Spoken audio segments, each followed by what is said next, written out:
The news today, of course, is that the New York Court of Appeals declined to review the unconstitutional gag order in the Trump case. It was unconstitutional the minute it was imposed by the judge because it went much too far. There already are criminal statutes that prohibit intimidating witnesses and things of that kind. But, you know, the opponents of Trump love to say no one's above the law, but no one's above criticism under the First Amendment. And the judge's daughter, the judge's staff, prosecutor staff, witnesses, jurors are not above criticism. They should all be subject to criticism. I am criticizing them. I'm entitled to because I'm not a defendant in the case. I criticize the jurors in the case. I think they made a terrible, terrible decision. I criticize the judge's daughter and the judge for sitting on the case while his daughter was raising money for Democrats. I certainly criticize the witnesses in the case, particularly Michael Cohen, and I'm going to continue to do it. The Connecticut Bar Association threatens lawyers like me. It sent out a letter to all of its members, essentially saying, you have an obligation as a lawyer to defend Judge Marchant. No, I don't. I have an obligation as a lawyer to tell the truth. And the truth is, I condemn Judge Marchant. I don't defend him. Just like I wouldn't defend a Southern judge during the Jim Crow period who conducted a trial unfairly involving a black man or a white man who attacked a black man. No, I'm not going to do that. And remember, did the Bar Association send out anything you can't criticize Justice Thomas or Justice any of the other justices, Alito? No. The bar focused on Judge Marchant and on the trial in New York. It didn't focus on the fact that 2 Supreme Court justices are being criticized. I want everybody to be criticized. That's what the marketplace of ideas is all about. This is particularly so since, as I predicted, you heard it on this show, as I predicted, the Democrats are using the conviction in New York to try to win the election, to try to persuade independent voters. They just started a $50 million ad campaign. Have you seen the ad? The ad has one focus. He's a convicted felon. 34 counts of conviction in New York. Not a word about the fact that we don't know what the crime is, that the conviction was utterly unjustified and invalid, and may very well be reversed on appeal. But no, you can't vote for a convicted felon. Well, let me tell you, I haven't decided who I'm going to vote for, but I have decided one thing. I will not take into account the fact that he was unlawfully, improperly, in my view, unconstitutionally convicted of a crime that didn't occur and that doesn't exist. No, I won't buy that bait. And the fact that the that the Democrats are spending millions of dollars promoting this conviction just proves what I've gone on to say right from the beginning and what the Bar Association tells me I can't say. This was a political persecution. This trial is a sham. They, in fact, used the word sham. They said you can't use the word sham. I'm using the word sham. This trial was a sham. This trial was politically motivated. The goal of this trial was to get an ad on television saying he's been convicted. So it's all part and parcel of the same plan. I'm not saying that Bragg, the DA, coordinated directly with the Democratic National Committee or with the Biden campaign to put an ad on television. I'm saying that when Bragg decided, after his predecessors decided not to prosecute for this crime, after the FEC decided not to prosecute, after the U.S. attorney decided not to prosecute, and after he himself decided not to prosecute for this crime until he got pressure. I'm not saying that he made the decision expressly to get the ad on television. I am saying that he did it expressly to impact the election. There's no other reason. It's not a crime. It's not a real crime. Nobody in history has ever been prosecuted for failing to disclose a non-disclosure agreement. Why would anybody ever sign a non-disclosure agreement if they were then subject to criminal punishment if they didn't disclose what they paid not to disclose? It's so absurd when you go and read about the crime and the judge's instructions and the statutes. There's just no basis for anything. And anybody who votes based on that conviction is doing themselves and the American people a disservice. Vote for who you think is best for America. Vote for who you think is best for the economy. Vote for who you think is best for foreign policy. Vote for who you think is best on immigration. Vote for who you think is best on choice. Any of those things are fine. Vote for who you think is best in terms of character. That's an issue that's relevant. But don't vote based on this conviction. Because imagine the situation if this conviction becomes the basis for the election and Trump loses the election in a close vote. And polls show that the reason he lost the election is that many independent voters took into account the conviction. And then the conviction gets reversed by a higher court. Where did the American public go to get their votes counted? That would cause a tremendous problem. Also, let me tell you what would probably happen. Let's follow this scenario to its logical conclusion. Trump loses, close election. Polls show that the reason he lost is the conviction. Then the conviction comes up on appeal after the election. Don't you think that some judges, whether they be Republicans or Democrats, conservatives or liberals, don't you think some judges will be influenced and say, look, if we reverse this conviction, oh my God, what this is going to do to Americans' trust in the election?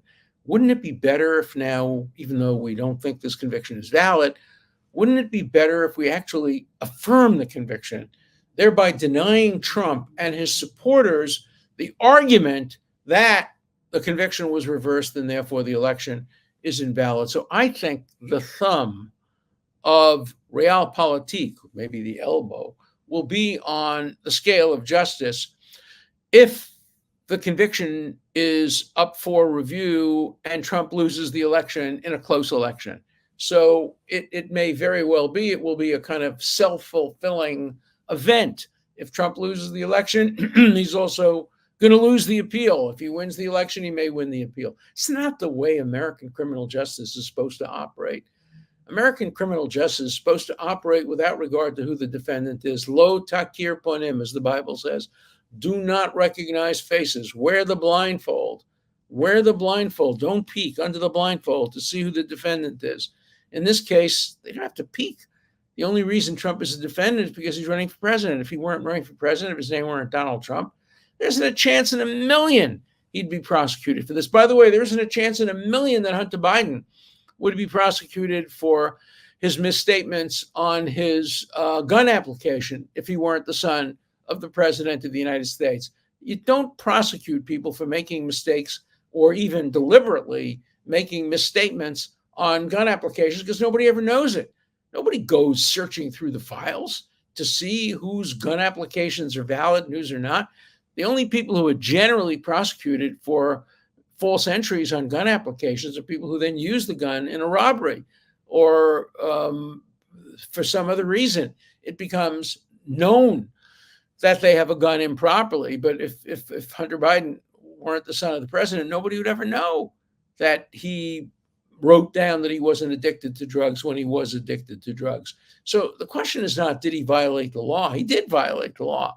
The question is, would he have been prosecuted if not for his name being Hunter Biden? And if you take seriously the biblical prohibition of do not recognize faces, then neither Trump nor Biden should have been prosecuted. That's why I wrote an op-ed piece the other day saying maybe the time for a ceasefire, not in Gaza.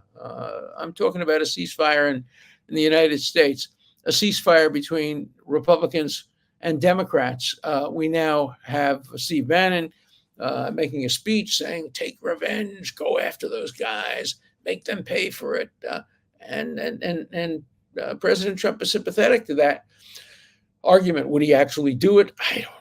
I don't know. He'd probably be a little too busy doing other things. But I don't want to see a situation where as soon as a Democrat is elected, he goes after the Republicans. As soon as a Republican is elected, they go after the Democrats. We're seeing that. We saw it with impeachment. Unconstitutional impeachment against Donald Trump. Republicans get even. Unconstitutional impeachment against Mayorkas. You know, you may think what Mayorkas did at the borders is terrible, but it's not treason.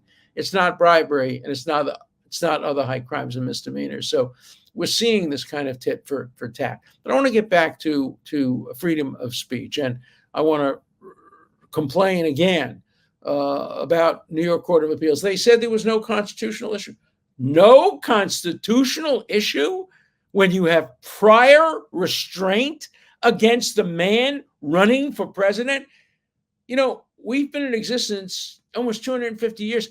It's hard to imagine in 250 years a clearer violation of the Constitution than a prior restraint against a man running for president of the United States, prohibiting him from complaining about the judge's daughter, law clerks, witnesses, jurors. He's entitled to that. More importantly, we're entitled to that. We're entitled to hear his points of view on that. I haven't decided who to vote for. I want to hear from Donald Trump. I want to hear what he has to say about the trial. I want to hear what people involved in the trial have to say. I want a debate. I want a discussion. I want a marketplace of ideas. I don't want the New York courts to shut the marketplace of ideas.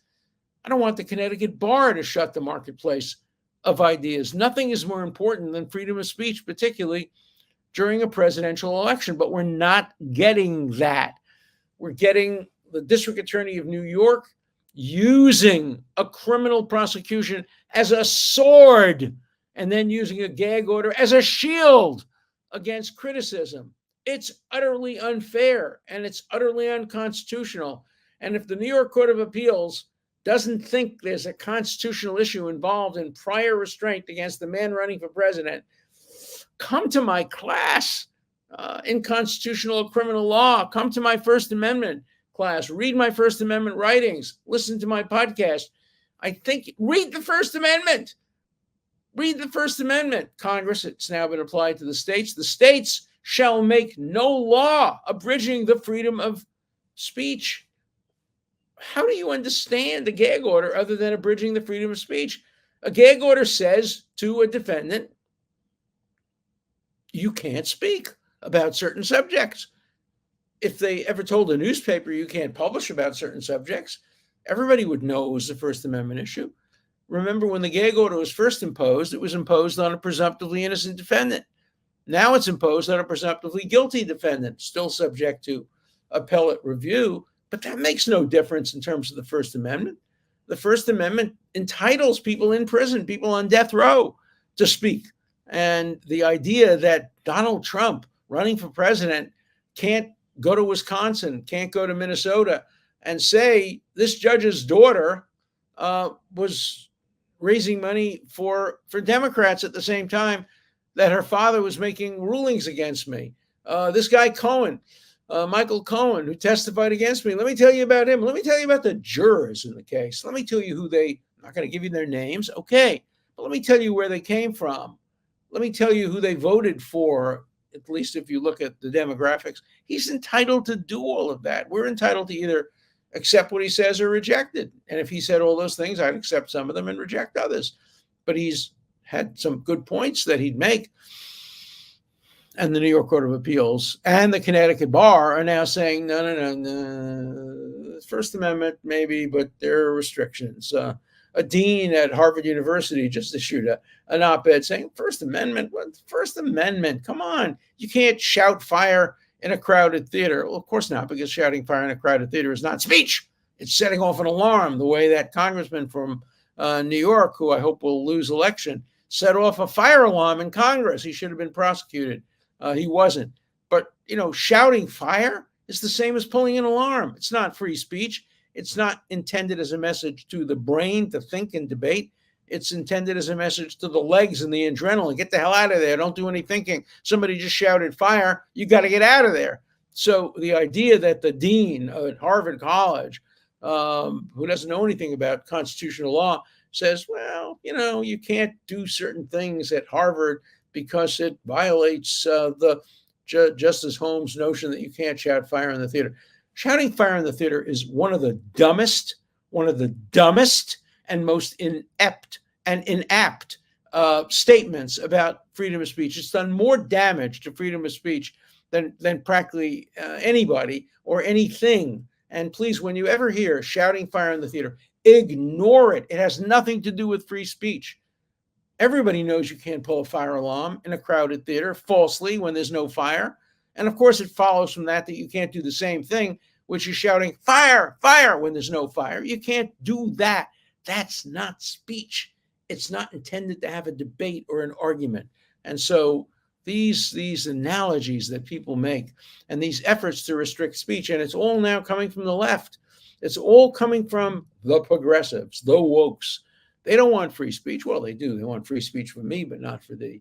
But they certainly don't want to have a debate between Donald Trump. And, I'd love to see Donald Trump violate the gag order in the middle of the debate and say, look, I'm now in front of millions of people. I know there's a gag order here, but I'm entitled, as a matter of constitutional law, to tell you that I think the judge was influenced by his daughter. You can accept it or reject it, but I'm entitled to tell you that. It would be interesting to see what would happen if he did that, whether he'd be held in violation of the gag order if he told millions of people during the debate that he has a constitutional right to talk about the judge's daughter. I'm not going to give him legal advice. I'm not going to tell him to do it. I'm not going to tell him to violate the law. But it would surely be interesting if he decided to use that as the occasion to challenge, as a civil disobedient, the right of the courts to restrict his First Amendment right to express his views on a variety of issues that are relevant. If he were to say, look, the Biden campaign is running against me on the issue of this conviction. Let me tell you about the conviction. Let me tell you why you shouldn't think about that when you vote. I would think that would be the most core First Amendment argument ever made in a debate involving presidential candidates. Let's see what happens. In any event, I hope that Trump appeals this to the United States Supreme Court. And I hope the Supreme Court 9-0 reverses it and says, of course, he has a right to talk about issues involving his criminal trial, especially now that the criminal trial is over. This is prior restraint. Prior restraint is the essence of what the First Amendment protects against. The only time you can impose prior restraint is nuclear secrets, the names of spies, the most important protections of national security. You can't do it when a trial is over to protect a witness. The witness is not above the law. The juror is not above the law. The daughter is not above the law. Everybody loves this not above the law. They're also not above criticism. So let's see what happens. Today was a very bad day for the First Amendment, and we've been in a very bad era for the First Amendment, and it's all coming from the hard left. It's all coming from progressives and vote wokes. We're not appreciating the heritage of our freedom of speech, the first of our amendments. We're seeing trashed by people in the interests of political partisanship. Okay, let's see what the letters